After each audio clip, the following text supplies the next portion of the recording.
Uma frase fugaz desse cara é capaz de fazer centenas das mulheres mais fortes do planeta chorarem de entusiasmo, destruírem cultos mundiais e construírem megalópolis subterrâneas. Olá, amigos! Hoje vamos finalmente analisar o principal culpado de toda essa loucura, Sid Cagenou, também conhecido como Eminência das Sombras Sid, o personagem que conseguiu desencadear a maior comédia de erros da história dos animes. Como um estudante japonês comum, obcecado por clichês pomposos, criou acidentalmente a maior organização secreta do mundo. Por que a sua cegueira total e incapacidade de levar o que está acontecendo a sério se tornaram a sua principal superforça? E em que momento a sua brincadeira inofensiva de gênio das sombras se transformou em uma força capaz de mudar o destino de um mundo inteiro? Comecemos pelo nível local, a mente insana do próprio Sid. Para que vocês entendam toda a profundidade do seu caráter, esse cara nunca quis ser um herói ou um vilão. A sua verdadeira obsessão é se tornar o cara das sombras. Aquele personagem misterioso que passa a história inteira fingindo ser um fracassado e no momento decisivo, aparece de capa e demonstra um poder absoluto. Em prol desse mito, em sua vida passada no Japão, ele treinava até a loucura, batia a cabeça contra as árvores em busca de magia e acabou morrendo tragicamente sob as rodas de um caminhão. Ao reencarnar em um mundo de fantasia, Sid conseguiu tudo: uma mana colossal, um corpo perfeito e uma total ausência de bom senso. Para ele, todo este mundo é apenas um gigantesco jogo de RPG, um cenário para sua performance pessoal. Ele não enxerga tragédias, não nota guerras e não acredita na existência do mal. Ele apenas aperfeiçoa falas pomposas diante do espelho. Mas a principal razão pela qual Sid se transformou em uma catástrofe ambulante não se resume apenas ao talento. Ao contrário da maioria dos habitantes do mundo, ele desde a infância estudava a magia literalmente como um cientista. Enquanto os outros apenas usavam a força, Sid passou anos dissecando a sua estrutura, treinando até a loucura e aprimorando constantemente o próprio corpo. É exatamente por isso que a sua magia há muito tempo ultrapassou os padrões normais do mundo. Para a maioria dos combatentes, ele não parece um ser humano, mas sim um desastre natural que acidentalmente tomou uma forma humana. E isso já saiu do controle no nível organizacional. Vocês entendem o quão longe tudo isso chegou? Neste exato momento, o Jardim das Sombras é um império global com milhares de combatentes devotas, e todo ele foi construído com base na pura improvisação de Sid. Na infância, para parecer um líder sábio diante de Alpha, ele inventou na hora um conto sobre o maligno culto de diabos e a maldição do sangue antigo. Sid achava que estava apenas recontando enredos de light novels japonesas clichês para entrar na onda de uma garota elfa. Mas aqui o sistema sofreu uma reviravolta colossal. O culto era real, a maldição era verdadeira.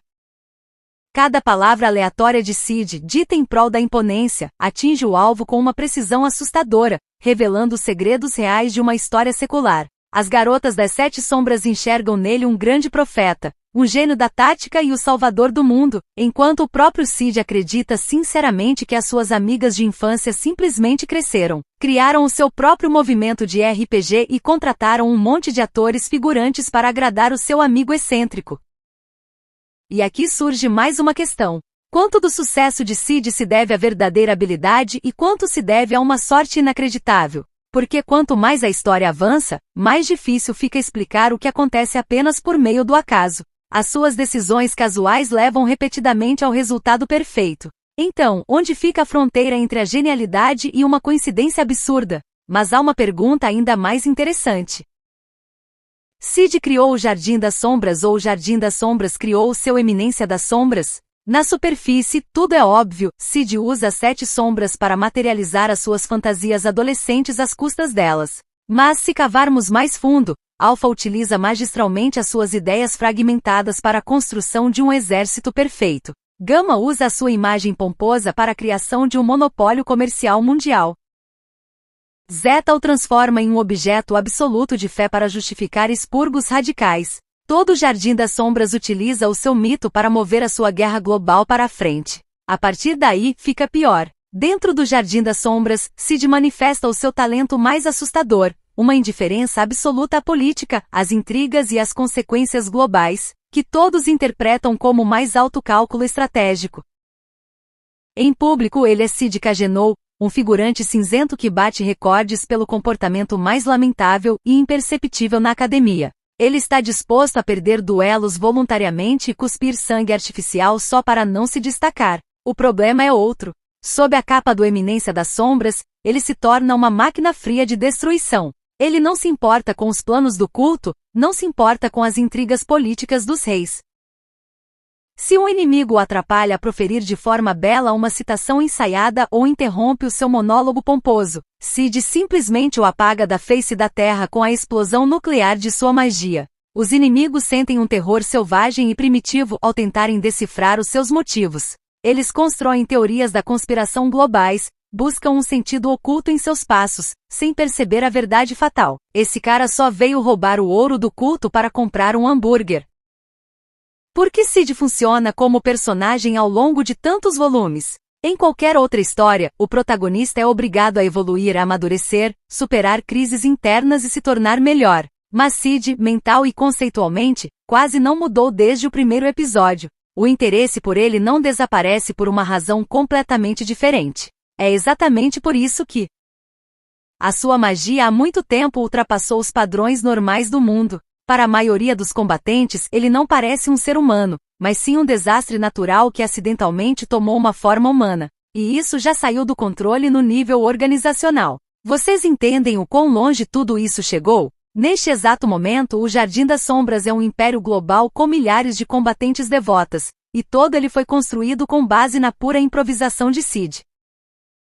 Na infância, para parecer um líder sábio diante de Alpha, ele inventou na hora um conto sobre o maligno culto de diabos e a maldição do sangue antigo. Cid achava que estava apenas recontando enredos de light novels japonesas clichês para entrar na onda de uma garota elfa. Mas aqui o sistema sofreu uma reviravolta colossal. O culto era real, a maldição era verdadeira. Cada palavra aleatória de Cid, dita em prol da imponência, atinge o alvo com uma precisão assustadora, revelando os segredos reais de uma história secular. As garotas das Sete Sombras enxergam nele um grande profeta, um gênio da tática e o salvador do mundo, enquanto o próprio Cid acredita sinceramente que as suas amigas de infância simplesmente cresceram, criaram o seu próprio movimento de RPG e contrataram um monte de atores figurantes para agradar o seu amigo excêntrico. E aqui surge mais uma questão. Quanto do sucesso de Cid se deve à verdadeira habilidade e quanto se deve a uma sorte inacreditável? Porque quanto mais a história avança, mais difícil fica explicar o que acontece apenas por meio do acaso. As suas decisões casuais levam repetidamente ao resultado perfeito. Então, onde fica a fronteira entre a genialidade e uma coincidência absurda? Mas há uma pergunta ainda mais interessante. Cid criou o Jardim das Sombras ou o Jardim das Sombras criou o seu Eminência das Sombras? Na superfície, tudo é óbvio, Cid usa as Sete Sombras para materializar as suas fantasias adolescentes às custas delas. Mas se cavarmos mais fundo, Alpha utiliza magistralmente as suas ideias fragmentadas para a construção de um exército perfeito. Gama usa a sua imagem pomposa para a criação de um monopólio comercial mundial. Zeta o transforma em um objeto absoluto de fé para justificar expurgos radicais. Todo o Jardim das Sombras utiliza o seu mito para mover a sua guerra global para a frente. A partir daí, fica pior. Dentro do Jardim das Sombras, Cid manifesta o seu talento mais assustador, uma indiferença absoluta à política, às intrigas e às consequências globais, que todos interpretam como o mais alto cálculo estratégico. Em público ele é Cid Cagenou, um figurante cinzento que bate recordes pelo comportamento mais lamentável e imperceptível na academia. Ele está disposto a perder duelos voluntariamente e cuspir sangue artificial só para não se destacar. O problema é outro. Sob a capa do Eminência das Sombras, ele se torna uma máquina fria de destruição. Ele não se importa com os planos do culto, não se importa com as intrigas políticas dos reis. Se um inimigo o atrapalha a proferir de forma bela uma citação ensaiada ou interrompe o seu monólogo pomposo, Cid simplesmente o apaga da face da terra com a explosão nuclear de sua magia. Os inimigos sentem um terror selvagem e primitivo ao tentarem decifrar os seus motivos. Eles constroem teorias da conspiração globais, buscam um sentido oculto em seus passos, sem perceber a verdade fatal. Esse cara só veio roubar o ouro do culto para comprar um hambúrguer. Por que Cid funciona como personagem ao longo de tantos volumes? Em qualquer outra história, o protagonista é obrigado a evoluir, a amadurecer, superar crises internas e se tornar melhor. Mas Sid, mental e conceitualmente, quase não mudou desde o primeiro episódio. O interesse por ele não desaparece por uma razão completamente diferente. É exatamente por isso que Sid funciona como personagem. Normalmente o herói muda o mundo. Na história de Sid, é o oposto. O mundo tenta alcançar o herói, que não tinha a menor intenção de mudá-lo. Não é o personagem que se move através do enredo, mas sim todo o enredo mundial que gira com velocidade selvagem ao redor de um personagem estático. Trata-se de uma estrutura literária raríssima, que quebra as leis da dramaturgia. E agora chegamos ao nível mundial. Quanto mais forte o Jardim das Sombras se torna, menos Sid é capaz de controlá-lo. A organização há muito tempo cresceu além dos limites de uma piada. Enquanto ele brinca de eminência das sombras, uma verdadeira superpotência se forma ao seu redor. O Jardim das Sombras domina mercados por meio da empresa Mitsubishi, altera as paisagens de países e prepara revoluções. Gama chora de alegria, achando que está executando o plano econômico de seu mestre. Mas o próprio Sid usufrui das riquezas da organização sem sequer perceber a sua verdadeira dimensão. Ele acha que elas são apenas mulheres de negócios bem-sucedidas que, por pena, lhe dão um dinheiro para despesas. Vemos uma ruptura cômica absoluta. Sid está no topo da cadeia alimentar mundial, lidera uma facção nuclear, mas mentalmente continua sendo um estudante pobre que fica imensamente feliz com comida de graça. A maior tragédia de Sid Cagenou reside no fato de estar condenado a ser para sempre refém de sua própria grandeza.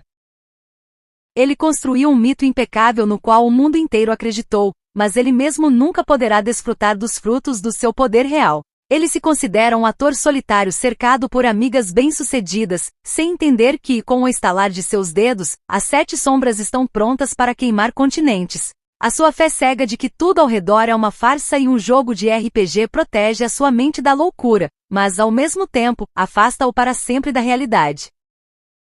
O que acontecerá se Sid um dia descobrir a verdade? Os fãs debatem sobre isso há anos, dividindo-se em 2 lados irreconciliáveis. Uns estão convencidos de que ele desmoronará, pois toda a sua ilusão de uma sitcom segura se quebrará, deixando-o cara a cara com uma responsabilidade assustadora pelo destino do planeta. Será que ele conseguirá assumir a responsabilidade por tudo o que aconteceu em seu nome? Ou a responsabilidade sempre esteve sobre aqueles que decidiram transformar as suas fantasias em realidade? Outros acreditam que Sid simplesmente olhará para as montanhas de corpos, para o culto real, sorrirá e dirá, que bela encenação, e continuará tranquilamente com o seu jogo. Sid possui uma força absoluta.